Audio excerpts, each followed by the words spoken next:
Did you know during the Roman Empire there were many terrible emperors? In this video I will present 5 emperors and some of the things they did. Caligula. Caligula, whose real name was Gaius Caesar Augustus Germanicus, became emperor after the assassination of his predecessor, Tiberius.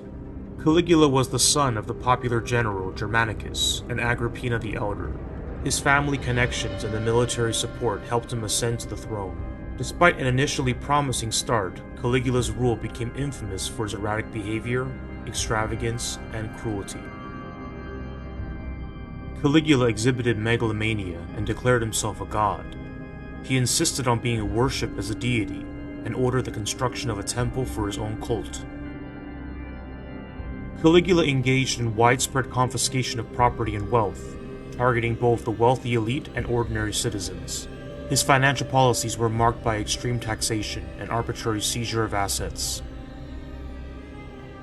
Caligula made his horse, Incitatus, a senator, and allegedly considered making him a consul. These appointments were intended as a mockery of the Roman political system. Caligula was accused of engaging in incestuous relationships, including with his sisters. These allegations contributed to his reputation for moral depravity. Caligula's ambitious military projects, such as constructing a bridge over the Bay of Baie and planning an invasion of Britain, were both extravagant and impractical, straining the Roman economy. Nero. Nero Claudius Caesar Augustus Germanicus was adopted by his great-uncle, the Emperor Claudius. Nero became emperor at the age of 16 after Claudius's death. It is widely believed that Nero's mother, Agrippina the Younger, played a significant role in securing his succession by eliminating potential rivals, including Claudius's son, Britannicus. Nero is infamous for being the first Roman emperor to persecute Christians systematically. He blamed them for the Great Fire of Rome in 64 AD, and subjected them to brutal and sadistic methods of execution, including crucifixion and burning them alive. Nero had grand artistic ambitions and fancied himself a great performer. He participated in various public performances, including chariot racing and singing.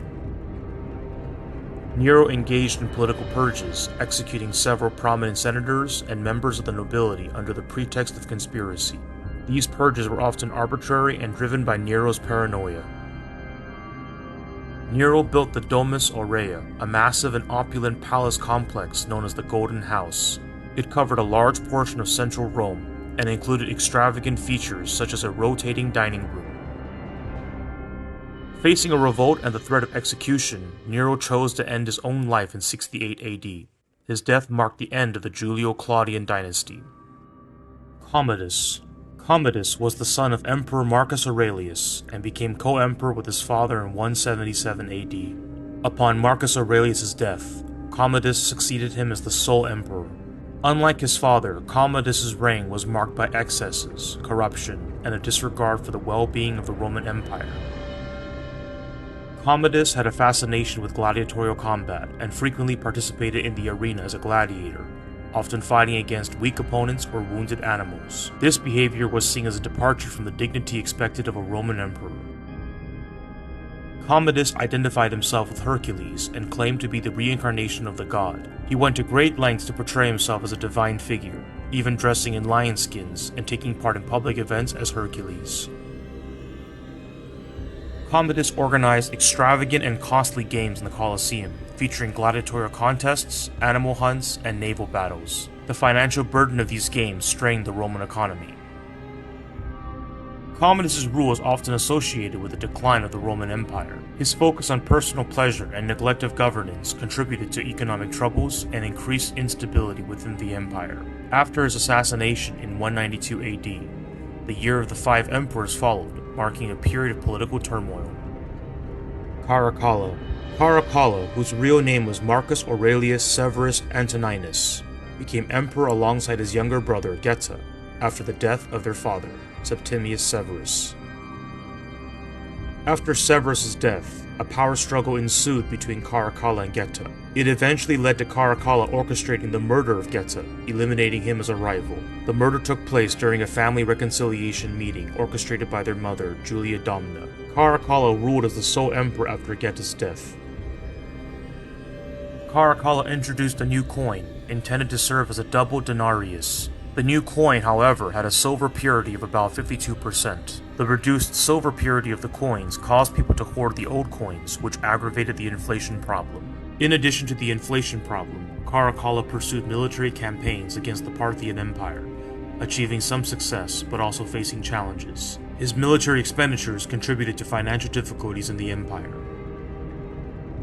It became evident that he was preoccupied with emulating Alexander the Great. He began openly mimicking Alexander in his personal style. His mania for Alexander went so far that he visited Alexandria while preparing for his Persian invasion, and persecuted philosophers of the Aristotelian school based on a legend that Aristotle had poisoned Alexander. This was a sign of Caracalla's increasingly erratic behavior. Elagabalus. Elagabalus, also known as Heliogabalus, became emperor at a young age.